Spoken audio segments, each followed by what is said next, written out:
Šokeerivad uudised Iraanist. Läbirääkimised algavad uuesti, kuid läbirääkimisi pidavad inimesed asendatakse aeglaselt. IRGC laiendab oma võimu. Khalif Baff, mees, kes juhtis viimast läbirääkimisdelegatsiooni Pakistanis, on sunnitud oma rollist läbirääkimismeeskonnast tagasi astuma. Ja samal ajal, kui see kõik toimub, on USA tulejõud Lähis-Idas jõudnud rekordtasemele. 3. lennukikandja on nüüd ametlikult piirkonda saabunud, nagu kinnitas Keskväe juhatus. Räägime sellest kõigest lähemalt. Alustame muidugi kõige suuremast uudisest. Mõned teist võivad mäletada, et vaid paar päeva tagasi kajastasime teateid, et IRGC pani läbirääkijad koduaresti alla. See hõlmas selliseid nimesid nagu Khalif Baff, kes on parlamendi spiiker ja läbirääkimiste meeskonna juht, Iraani president Pezeshkian ning Iraani välisminister Araghchi. Arvake ära. Tundub, et meil on rohkem teavet nende koduarestide kohta. Nüüd kuuleme, et pealäbirääkija on sunnitud oma ametist tagasi astuma. Siin on oluline selgitada. Ta on ka Iraani parlamendi spiiker ja teda ei ole sunnitud sellest ametist tagasi astuma. Kuid lisaks sellele vastutusele oli ta ka omamoodi ühe Iraani sisese fraktsiooni de facto juht. Ja selle tõttu juhtis ta läbirääkimisi ning suhtles otse asepresident J.D. Vance'iga. Nüüd näib, et ta on sunnitud sellest rollist tagasi astuma. Spekuleeritakse, et tõenäoliselt oli see tingitud sellest, et ta üritas umbes 2 nädalat tagasi Pakistanis viibides kaasata tuumaküsimust Washingtoniga peetavatesse kõnelustesse. Ja selle tõttu said IRGC ja IRGC komandörid vihaseks ning ta oli sunnitud tagasi astuma. Nüüd liiguvad kuulujutud, et teda selles ametis võiksid asendada mõned karmima joone esindajad. Üks neist võiks olla inimene, kes eelmisel korral teda väga avalikult kritiseeris. Selle mehe nimi on Said Salili. Mõnele teist võib see nimi tuttav tunduda, sest me rääkisime sellest mehest siis, kui Iraani kodusõda põhimõtteliselt avalikkuse ette jõudis, kui IRGC hakkas Iraani sees avalikult läbirääkijatega vaidlema. See juhtus sellepärast, et Iraani välisminister ütles avalikult, et hei, Hormuzi väin on nüüd täiesti avatud.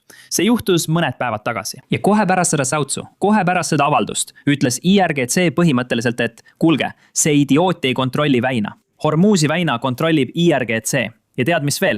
IRGC sõnul ei ole Hormuzi väin avatud.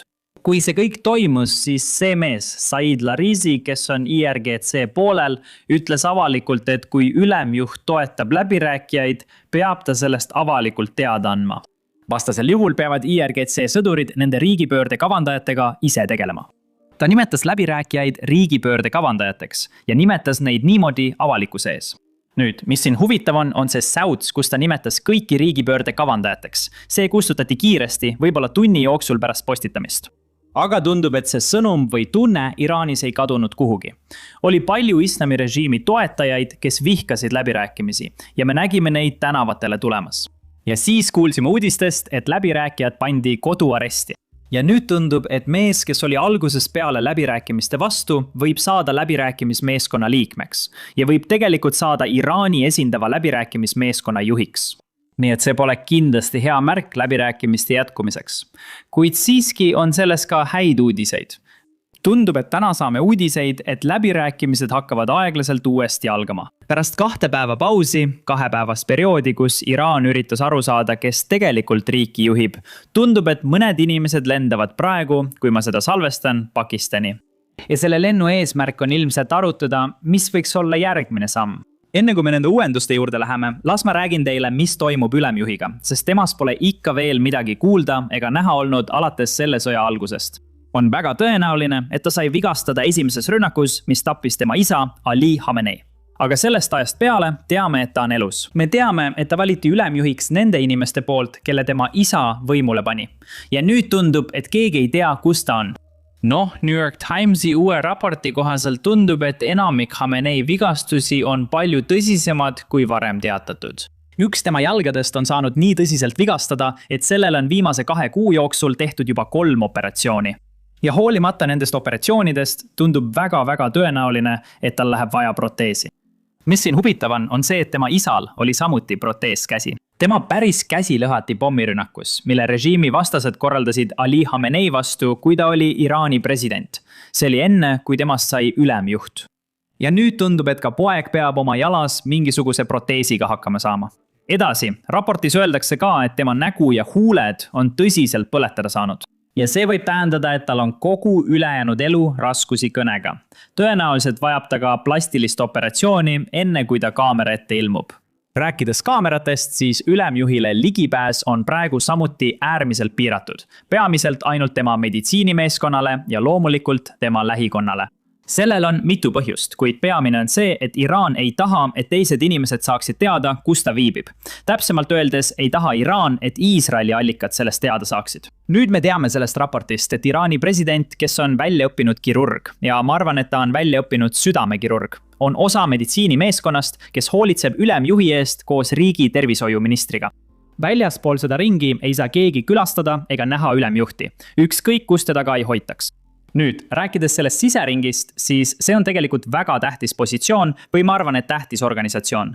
Ja kahjuks on selle siseringi liikmete seas ka kõrged IRGC komandörid, kes nõustavad ülemjuhti iga päev. Nüüd, kõik teised, kes tahavad ülemjuhiga rääkida, ei saa talle isegi sõnumit saata ega e-kirja kirjutada, sest iraanlased kardavad liiga palju, et elektroonilisi vahendeid jälgitakse. Nii et kui keegi tahab mingit infot, nõuannet või otsust, peab ta kirjutama käsitsi märkme, andma selle kullerile, kes viib mootorrattaga selle ülemjuhile ja siis toob ta tagasi käsitsi kirjutatud märkme, milles on põhimõtteliselt ülemjuhi vastus. Nii et Iraan toimib põhimõtteliselt nagu oleks ikka veel 19. sajand.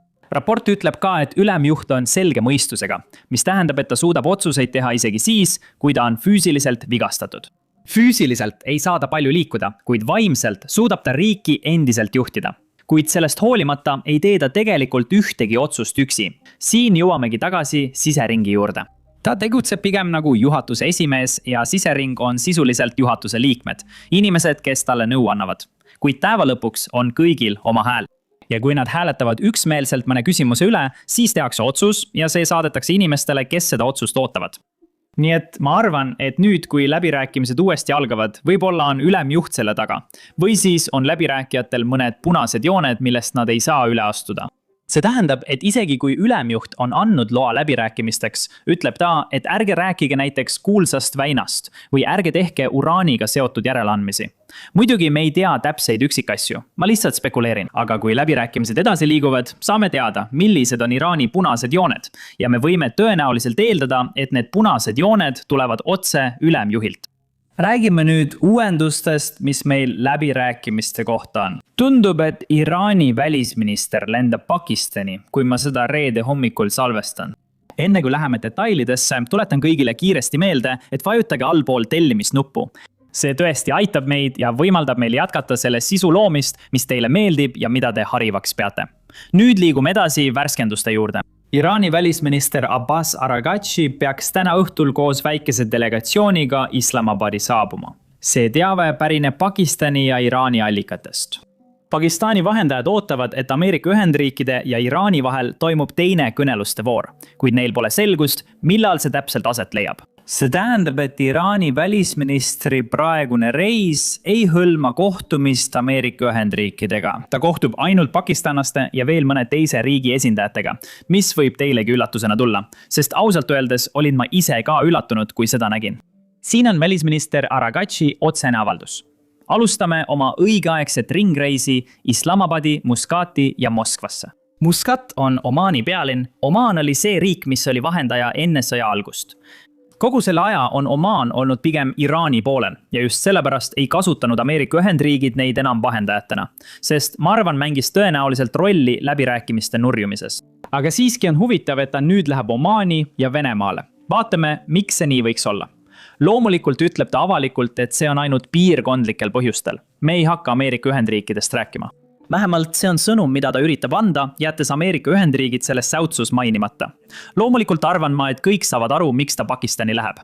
Pakistan on peamine vahendaja käimasolevates läbirääkimistes. Nüüd, Venemaa teema on huvitav. Kui me spekuleeriksime, võiksime ilmselt öelda, et Venemaa on peamine liitlane. Ja mis veelgi olulisem, 2015 aastal, kui JCPO allkirjastati Iraaniga tuumaleppe raames, oli Iraanil rikastatud uraani, mille ta andis selle kokkuleppe osana Venemaale. Nii et nad said sellest uraanist lahti. Ja lahti saamine tähendas lihtsalt seda, et nad andsid selle Venemaale, kellel on juba rikastamisvõimekus olemas. Nii et pole suur probleem, kui Venemaa saab rohkem uraani ja rikastatud uraani. Seega Venemaa osa on mõistetav. Nüüd, See ei pruugi tingimata tähendada, et ta läheb sinna arutama uraanivarusid. See võib olla ka millegi muu pärast. Aga kui me eeldame, et Iraan soovib mingit tuumalepet, siis on loogiline, et Iraani välisminister läheb Venemaale, et arutada, kuidas korraldada logistikat selleks, mida teha pärast lepingu allkirjastamist. See võib olla ka selleks, et välja selgitada, millist toetust Venemaa on valmis pakkuma juhuks, kui relvarahu peaks lagunema. Või võib see olla selleks, et ta tahab teada saada, kas Venemaa on valmis andma mingisuguseid garantiisid juhuks, kui sõlmitakse pikaajaline rahulepe. Sest sarnaselt Ukrainale sooviks Iraan tõenäoliselt mingisugust garantiid teistelt suurriikidelt või tuumariikidelt üle maailma. Nii et Iraanil oleks mingisugune kindlus, et sõda ei alga kohe pärast rahuleppe sõlmimist uuesti. Nüüd viimane riik, Omaan, on üsna huvitav, sest Omaan oli enne sõja algust läbirääkimistes osaline. Kuid ma kahtlen, et see on põhjus, miks ta praegu Omaani läheb. Ma ei usu, et Ameerika Ühendriigid nõustuvad sellega, et Omaan oleks taas vahendaja, arvestades kõike seda, mida Omaan on varem öelnud. Nad on olnud väga USA-vastased ja väga Iraani-meelsed alates selle sõja algusest. Ja nad on isegi nii kaugele läinud, et on lihtsalt otse valetanud selle kohta, millest läbirääkimistel räägiti. Omaani välisminister, kes oli see mees, kes enne sõda läbirääkimistes osales, ütles avalikult, et Iraan nõustus loobuma oma tuumavarudest. Nii et tema jaoks ei ole mõistlik, miks USA selle sõja alustas. Tegelikkuses see lihtsalt ei vastanud tõele. IAEA juht, kes samuti läbirääkimistel osales, ütles väga avalikult, et ma olin toas ning Iraan ei nõustunud loobuma rikastatud uraanist. Minu jaoks isiklikult ei olnud mõistlik, miks Omaan lihtsalt midagi välja mõtleb, et Iraani toetada. Aga selle tõttu arvan ma, et on üsna lihtne eeldada, et Ameerika Ühendriigid ei tahaks, et Omaan oleks taas nende läbirääkimiste vahendaja või läbirääkija. Aga veel üks oluline asi Omaani puhul on see, et nad piirnevad ka Hormuzi väinaga. Neil on osa veeteest, mis kattub selle väinaga. Ja varasemates avaldustes on Iraan avalikult öelnud, et nad tahavad koos Omaaniga väina ühist kontrolli, sest Omaan asub väina teisel pool. Ühel pool on Iraan, teisel pool on Omaani piirid. Nii et ma arvan, et Iraan tahab leida mingisuguse raamistiku, mille abil nad saaksid kontrolli Hormuzi väina üle. Jällegi, on ebatõenäoline, et rahvusvaheline kogukond annab väina suveräänsuse Iraanile. Aga ma arvan, et Iraan tahab tegelikult saavutada mingisugust kokkulepet, kus nad ütlevad, kuulge, me oleme valmis loobuma oma nõudest Hormuzi väinale, kui te annate meile läbirääkimistel X või kui te annate meile Y. Võib-olla tahavad nad rohkem sanktsioonide leevendamist või rohkem raha ülesehitamiseks. Pole kindel, aga põhimõtteliselt püüavad nad oma positsiooni läbirääkimistel tugevdada. Nii et jah, Iraani välisminister külastab 3 riiki. Ta on tegelikult praegu lennukis, poolel teel Pakistani, kui ma seda salvestan. Ja kui ma eelmist osa salvestasin, tulid uued teated Axioselt, et 2 USA ametnikku, Steve Witkoff ja Jared Kushner, erisaadikud, peaksid lähiajal Pakistani reisima. Isegi kui nad kohe lennukile lähevad, võtab Pakistani jõudmine ikkagi 16 tundi aega. Seega ma kahtlen, et nad jõuavad Iraani välisministriga kohtuda, kui ta seal on, sest on ebatõenäoline, et ta jääb sinna ööseks. Ma arvan, et ta viibib seal vaid mõned tunnid, räägib Pakistani vahendajatega ja jätkab oma reisi. Aga see, et nad lähevad Pakistani, tähendab siiski, et võib-olla Iraani välisminister tuleb mingi sõnumiga selle kohta, millal nad tahavad tulevasi läbirääkimisi pidada. Ainult aeg näitab, mis see teave on, aga tõenäoliselt on see mingi hea uudis, et läbirääkimised algavad mõlema poole poolt uuesti. Samal ajal, kui see kõik toimub, on 3. lennukikandja jõudnud Lähis-Idasse. Selle kinnitas USA keskväe juhatus. Esimest korda alates 2003. aastast Iraagi sõjast tegutseb Lähis-Idas samaaegselt 3 lennukikandjat koos oma lennutiibadega. USS Abraham Lincoln, USS Gerald R. Ford ja USS George W. Bush. Kokku hõlmab see üle 200 lennuki ja 15 000 mereväelase ja merejalaväelase. Siin kaardil näete kõigi 3 lennukikandja asukohti. 1 Punases meres, 1 Araabia meres, otse Luan lahe ääres. Seal asubki blokaad. Ja siis on meil 1 India meres, mis tõenäoliselt liigub Araabia mere poole. USA blokaad jätkub jõuliselt. Tulejõud piirkonnas kasvab iga päevaga. Ja just täna hommikul kinnitas esimees Dane Kane, et 34 laeva on sattunud USA blokaadi ette ja pöördunud tagasi, sest nad ei tahtnud riskida. Siin on rohkem üksikasju. Esiteks, nagu ma mainisin, hoiab USA keskväe juhatus endiselt kõigi sadamate ranget blokaadi. Me rakendame blokaadi kõigile laevadele, olenemata nende rahvusest, mis liiguvad Iraani sadamatesse või Iraani territooriumile või sealt välja. me jälgime hoolikalt Iraani suunduvaid huvipakkuvaid aluseid ning neid, mis liiguvad Iraanist eemale ja mis olid blokaadiala väljas, kui blokaad kehtestati. Ja nagu kõik möödunud nädalavahetusel nägid, oleme valmis neid kinni pidama ja tegutsema vastavalt. Tänaseks hommikuks on 34 laeva kohtunud USA blokaadiga ja teinud aruka otsuse ümber pöörata. Üks laev ei teinud seda ja see laev oli mootorlaev Tuska. See Tuska laev, millest kindral just rääkis, on nüüd USA kontrolli all. Nüüd on Iraani jaoks blokaadi teine puudus see, et Iraani naftahoidlad saavad täis. Nad ei saa naftat välja vedada ja nad ei taha naftavälli sulgeda. Nad tahavad hoida neid võimalikult kaua avatuna. Ja see tähendab, et Iraani piiratud mahutavus täitub väga kiiresti. Sellepärast toob Iraan tulevikuks valmistudes nüüd naftatankereid taas kasutusele, mis olid pensionile saadetud. Nad ei kavatse neid kasutada nafta transportimiseks üle maailma, vaid soovivad neid kasutada ujuvate ladudena. Nad laadivad need täis ja lasevad tõenäoliselt seista sadamas või võib-olla Pärsia lahes, hoides naftat, mida USA blokaadi tõttu välja vedada ei saa. Selle põhjuseks on muidugi see, nagu me oleme varasemates videotes rääkinud, et Iraan ei taha tegelikult oma naftakaevusid sulgeda, sest sellel on pikaajalised tagajärjed. Kui varustus ja infrastruktuur naftavälja ümber on väga vana, tähendab see, et naftavälju ei ole võimalik uuesti tööle panna ilma miljarditesse ulatuvate investeeringuteta uude varustusse. Või oletame, et nad saavad selle uuesti tööle panna, isegi siis kaotavad nad umbes 5-10% oma puurimisvõimsusest sulgemistsükli tõttu. Ja see tähendab, et Iraan soovib mingisugust kokkulepet läbi rääkida juba enne, kui nende laod täis saavad. Ja siis on veel üks põhjus, miks blokaad nii rängalt mõjub. Näite, Iraani revolutsiooniline kaardivägi sõltub oma tegevuse rahastamisel naftatuludest. Põhimõtteliselt makstakse selle raha kas sõduritele, kontrollpunktides töötavatele liikmetele, Basiji liikmetele, keda Iraani revolutsiooniline kaardivägi kasutab kohaliku miilitsana. Kui see naftaraha varsti tagasi ei tule, siis hakkab nende sõdurite lojaalsus murenema. Ja seda ei saa Iraani režiim endale lubada, eriti pärast seda, mis jaanuaris juhtus. Nüüd, rääkides hiljuti toimunud protestidest, tundub, et hukkamised Iraanis jätkuvad endiselt. Alles sel nädalal hukkas Iraan 24-aastase üliõpilase, kes osales jaanuaris toimunud protestil. Iraan süüdistas teda hoone süütamises. Kuid ta eitas seda süüdistust, talle ei antud kunagi õiglast kohtuprotsessi ja ta hukati kiiresti. Lisaks sellele hukati ka endine Iraani aatomienergiaorganisatsiooni töötaja. See on tuumaagentuur, mis tegeleb Iraani rikastamisrajatistega. Iraani väitel spioneeris ta Iisraeli kasuks. Ta eitas taas kõiki süüdistusi, kuid talle ei antud kunagi õiglast ja sõltumatut kohtuprotsessi. Iraan viib kiiresti täide kõik surmaotsused, mida tema kohtusüsteem välja annab, ilma et kogu tõendusmaterjali tegelikult vaadataks.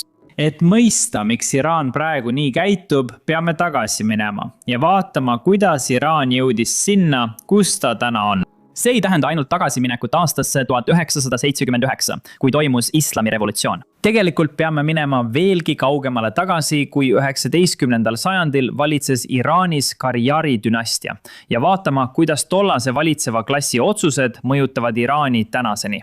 Noh, tead mis, just täpselt seda me teemegi oma mitmeosalisel taskuhäälingul, mis just täna välja tuli. Nii et kui sind huvitab Iraani ajalugu ja see, kuidas me jõudsime tänasesse päeva, siis kindlasti kuula seda. Saad seda vaadata, kui klikid kirjelduses olevatele linkidele või lihtsalt klõpsad oma ekraanil lõppkuva videole.